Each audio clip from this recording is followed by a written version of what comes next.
अब देखो मित्र कैसा होना चाहिए, मित्र के सुख में सुखी और मित्र के दुख में दुखी। पर यहां स्थिति विचित्र है, एक मित्र सुखी है और एक मित्र दुखी है। भाई वसुदेव जी मित्र हैं तो उनके तो 6 पुत्र मार दिए गए, और नंद बाबा सुखी है, उनके घर में 85 साल की आयु में लाला भयो। तो एक तो सुखी है, अब एक दुखी है। जो मित्र मित्र के प्रसन्नता के आगे भी अपना दुख दिखावे, मानो वो मित्र की प्रसन्नता से प्रसन्न नहीं है। अब वसुदेव जी अपने 6 पुत्रन की मृत्यु भूल के नंद बाबा के पुत्र की प्रसन्नता में, अरे महाराज बड़ो आनंद आ गयो, संदेश मिलो तुम्हारे घर में लाला भयो है, आज मन बड़ो प्रसन्न है। यह है मित्रता। दूसरी तरफ 85 वर्ष की आयु में लाला को प्राप्त करके भी नंद बाबा दुखी हैं, रो रहे हैं।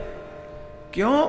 बोले मेरे मित्र वसुदेव के पुत्र को जन्म लेते या दुष्ट कंस ने अनेक पुत्र मार दिए, वो उनके दुख में दुखी है। आजकल मित्रता के नाम पे कलंक हैं लोग।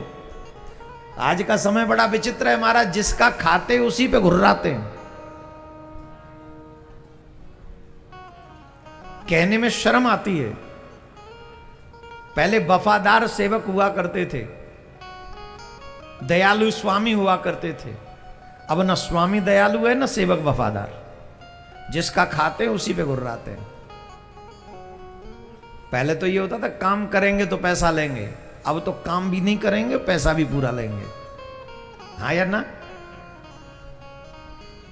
रात की ड्यूटी करते काय के लिए? बोले रात भर जगना है।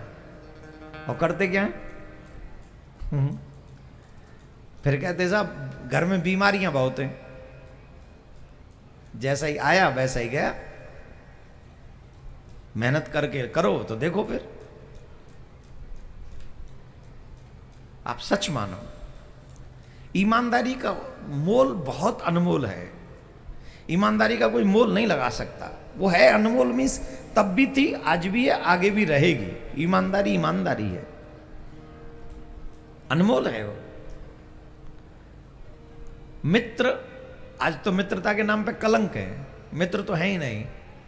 तुम्हारे मुंह पे तुम्हारे बेस्ट फ्रेंड और तुम्हारी बैग जैसे ही घूमे पीठ पीछे, क्या होता है? तुम्हारी बुराइयां अपने मुंह से ही करता है वही मित्र। अब बताओ ये मित्र है कि दुश्मन है?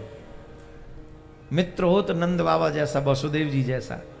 वो अपने पुत्रों के दुख को भूल गए और वो अपने पुत्र के सुख को भूल गए। ये है मित्रता, ये है सदाचरण। मुंह पे हम प्रशंसा करते, पीठ पीछे गाली देते हैं। ऐसे आचरण करने वाले